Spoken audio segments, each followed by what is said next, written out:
ठंड का कहर।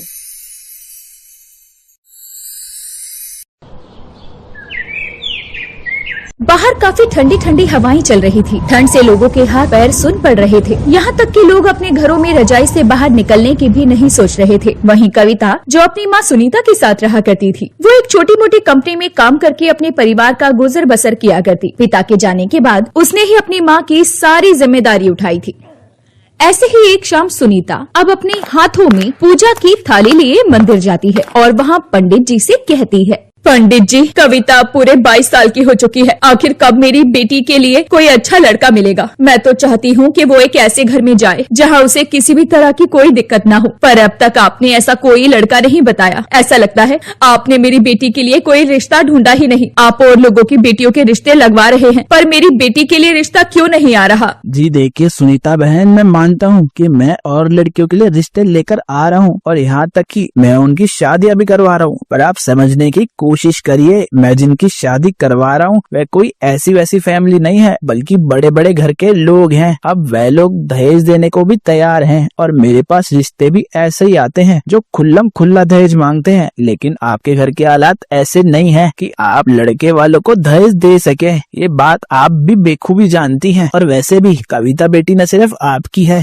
बल्कि वह मेरी भी बेटी जैसी है। मैंने भी उसे बचपन से यहाँ खेलते कूदते और यहाँ तक कि पढ़ते हुए भी देखा है। मैं अपनी बच्ची को किसी ऐसे घर में नहीं डाल सकता जहाँ उसे सिर्फ तकलीफ मिले, वह भी सिर्फ दहेज के पीछे। भले ही मैं अपनी बच्ची कविता के लिए थोड़ा कम अमीर परिवार ढूंढूंगा, लेकिन ऐसा घर ढूंढूंगा जहाँ उसे सुख और शांति मिले। पंडित जी की बात सुनकर अब सुनीता को भी यही लगता है कि शायद पंडित जी बिल्कुल सही कह रहे हैं। इसलिए वो बिना कुछ कहे मंदिर में पूजा करके अपने घर वापस आ जाती है। ऐसे ही कुछ दिन गुजरते हैं और एक दिन पंडित जी अचानक सुनीता के घर आते हैं। वहाँ वो देखते हैं कि कविता चूल्हे पर खाना बना रही थी। जैसे ही कविता पंडित जी को देखती है, वो फौरन उनके पैर छूकर उनका आशीर्वाद लेती है और फटाफट उनके लिए चाय चढ़ा देती है।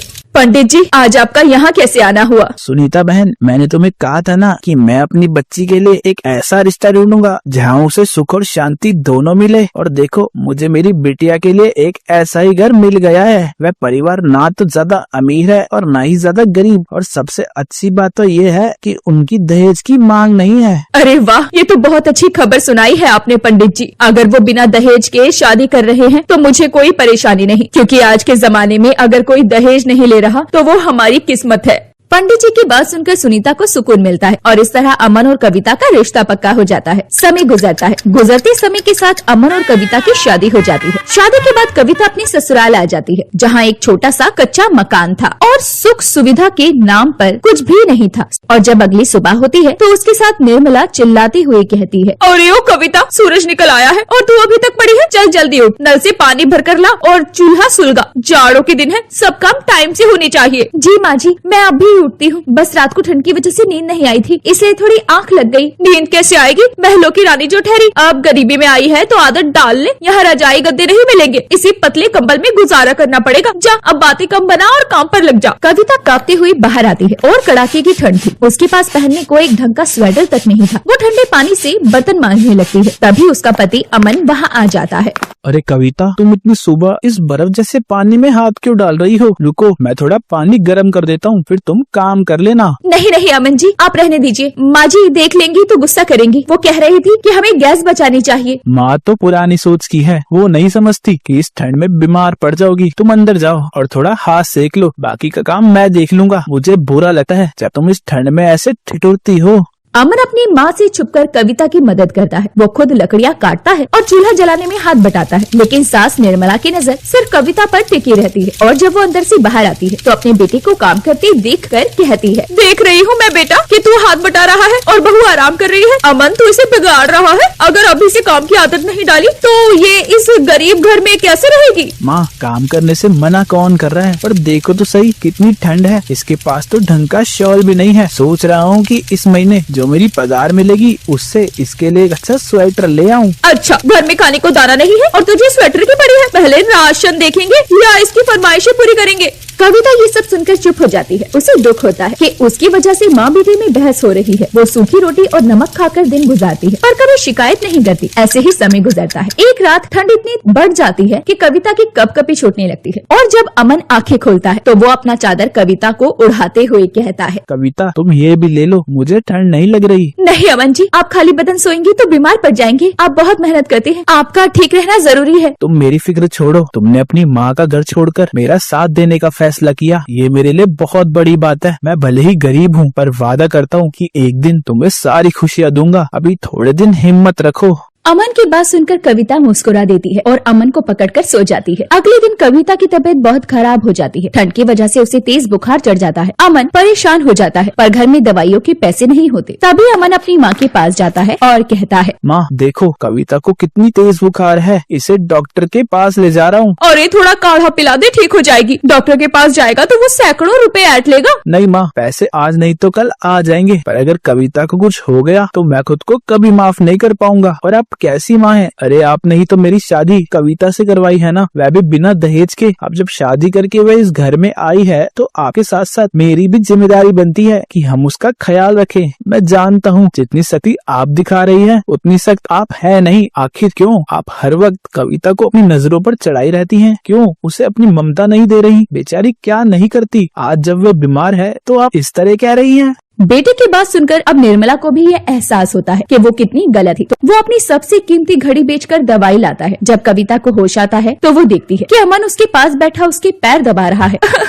आप मेरे लिए इतना सब क्यों करते हैं? मैं तो बस आपकी एक गरीब पत्नी हूँ। तुम मेरी पत्नी ही नहीं मेरी ताकत हो। गरीबी हमारे नसीब में है पर दिल तो हमारा अमीर हो सकता है ना। जब तक मैं हूँ तुम्हें घबराने की कोई जरूरत नहीं है। अमन का ये प्यार देखकर कविता अपना सारा दुख भूल जाती है। उसे समझ आता है कि ससुराल भले ही गरीब है और सास सख्त है, पर अगर पति का साथ हो तो सूखी रोटी भी 56 भोग जैसी लगती है। धीरे धीरे निर्मला का दिल पिघलने लगता है और वो भी अपनी बहू को बेटी की तरह प्यार करने।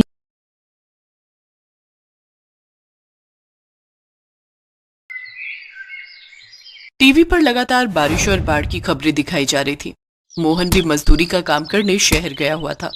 मोहन शहर के पास बनी एक निचली बस्ती में रहता था। जब उसने लौटते हुए एक दुकान पर चल रही खबर सुनी तो वो घबरा गया। आज की बड़ी खबर, कई निचले इलाकों में बने घरों में पानी घुस गया है। आलम यह है कि कच्ची बस्तियों में रहने वाले सैकड़ों गरीब परिवारों का सारा सामान बह गया है।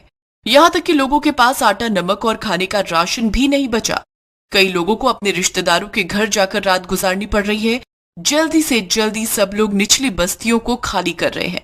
भैया ये खबर कितनी देर पहले की है? ये तो सुबह ही आ रही थी। क्या हुआ, कोई परेशानी है क्या? हाँ भैया, मेरा घर भी निचली बस्ती में है, इसलिए चिंता में हूँ। अच्छा चलता हूँ, राम राम। पता नहीं घर का क्या हाल होगा।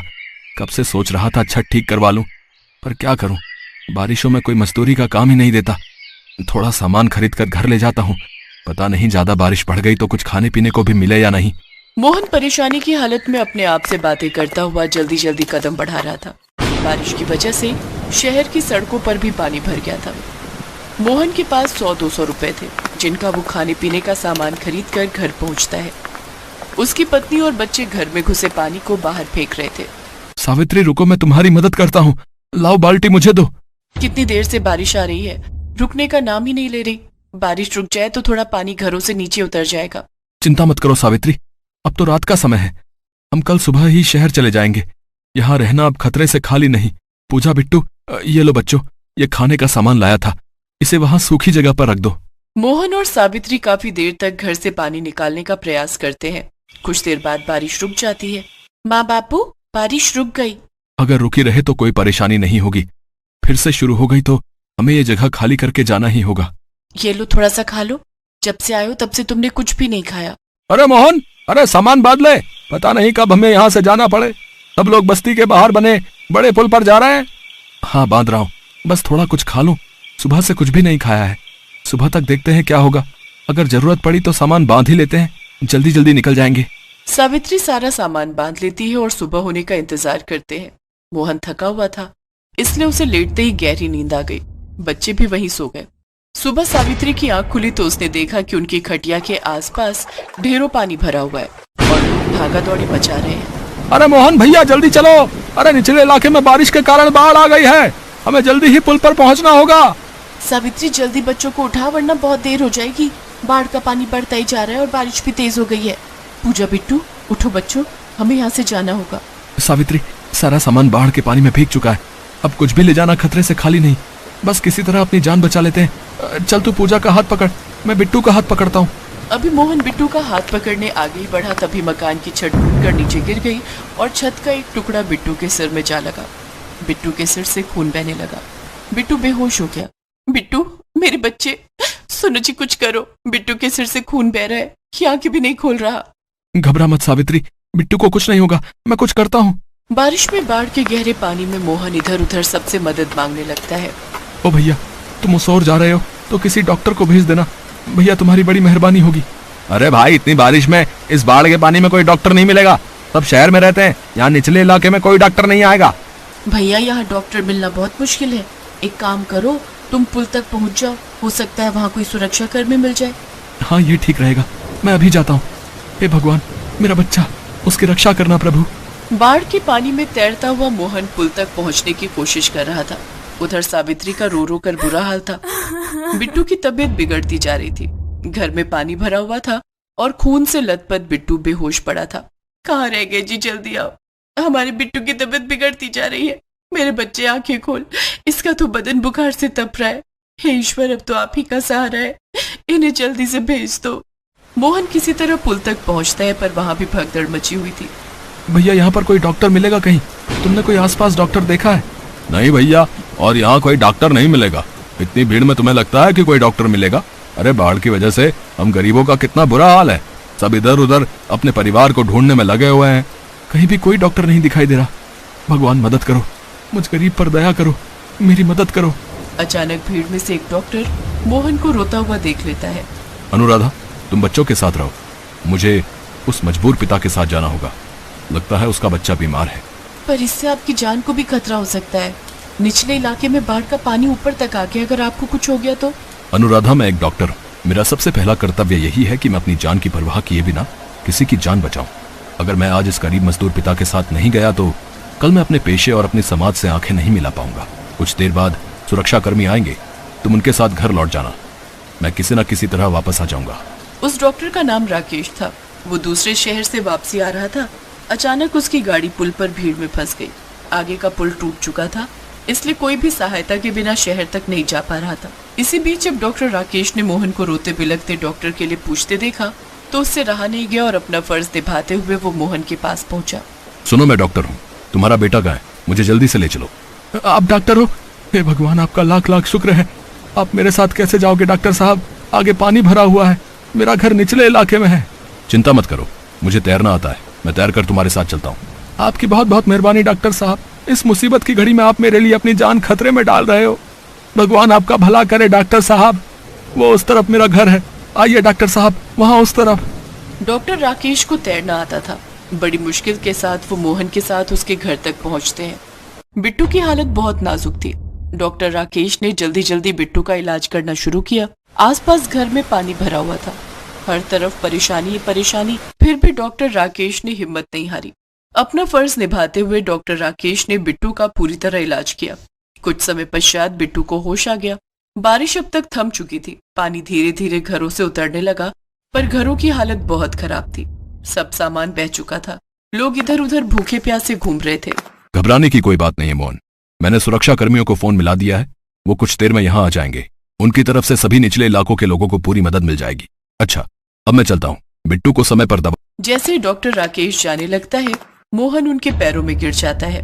डॉक्टर साहब, विपदा की इस घड़ी में कोई भी इतनी सहायता नहीं करता जितनी आपने मेरी की है। मेरे घर के चिराग को बुझने से बचा लिया। मोहन, मैं तो बस अपना कर्म कर रहा था और कर्म करने की प्रेरणा मुझे ईश्वर देते हैं। उस समय तुम्हें मेरी जरूरत थी, इसलिए मैंने अपना कर्तव्य निभाया और अब घबराने की कोई जरूरत नहीं है। बिट्टू बिल्कुल ठीक है, अपना और अपने परिवार का ख्याल रखो। डॉक्टर राकेश ने विपदा के समय मोहन की मदद करके एक महान नागरिक होने का परिचय दिया। बारिश और बाढ़ ये तो प्राकृतिक विपदा है जिनको रोका नहीं जा सकता, पर विपदा के समय हम किसी मजबूर की सहायता करें तो उससे बड़ा काम कोई नहीं। कुछ समय बाद सुरक्षा कर्मी निचले इलाकों में पहुंच जाते हैं और वहां से सब गरीब परिवारों को निकाल लिया जाता है, जिनमें मोहन और उसका परिवार भी था। सरकार की तरफ से सबको जरूरत के सामान और रहने की जगह उपलब्ध कराई जाती है। बारिश के कहर से गरीब परिवारों का बहुत नुकसान हो गया था। कुछ समय बाद जब मौसम बदलता है तो फिर से जिंदगी की गाड़ी पटरी पर आती है और गरीब परिवार एक बार फिर से नई उम्मीद के साथ जिंदगी के रास्ते पर बढ़ जाते हैं। Thanks for watching.